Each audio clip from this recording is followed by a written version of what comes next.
कह रहा है कि micronutrient supplementation in NRC is given except option A vitamin A is given 1 lakh international unit between 6 to 12 months of age. Folic acid 1 milligram dose as maintenance dose. Dose of zinc is 5 mg per kg of body weight per kg per day. और यहां पर हम कह सकते हैं copper is given 0.3 mg per kg of body weight per day. देखो micronutrient supplementation क्यों दिया जाता है, मैंने आपको बता दिया एनआरसी में। एनआरसी में कौन से बच्चे शामिल करते हैं, जो कि सीवियर एक्यूट माल न्यूट्रिशन है और जिनकी एज 5 साल तक है। अब यहां पर हम कह सकते हैं कि वहां पर क्या क्या चीजें दी जाती है वो मैं आपको समझा रहा हूं। सबसे पहले मैं बात करूंगा विटामिन ए की। ध्यान रखना विटामिन ए जो दिया जाता है वो यहां पर सबसे इंपॉर्टेंट चीज है, 3 डोज दी जाती है। वो हम देते हैं डे फर्स्ट जिस दिन आपके पास आया, डे सेकंड और डे 14। कितनी बार देते हैं, 3 बार देते हैं। यहां पर 3 बार विटामिन ए सप्लीमेंट के रूप में देते हैं। यदि बच्चे की उम्र 6 महीने से कम है तब तो देते हैं उसको 50,000 इंटरनेशनल यूनिट।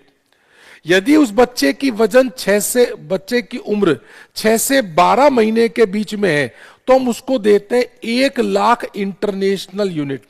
और यदि बच्चा 1 साल से ज्यादा है तो हम उसको देते हैं 2 लाख इंटरनेशनल यूनिट। मतलब ये तो आंसर नहीं हो सकता, क्योंकि ये तो सही कह रहा है 6 से 12 महीने की एज पर हम 1 लाख देते हैं। फिर ये कह रहा है कि folic acid 1 mg dose as maintenance dose.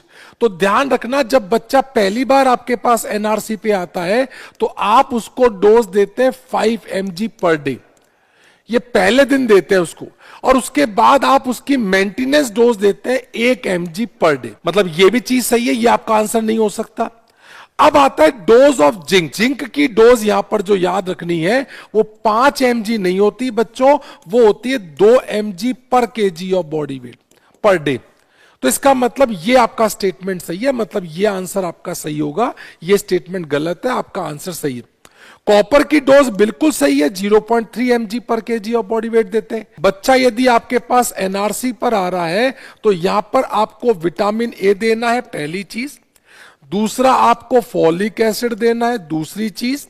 तीसरा आपको जिंक देना है और चौथी चीज आपको कॉपर देना है।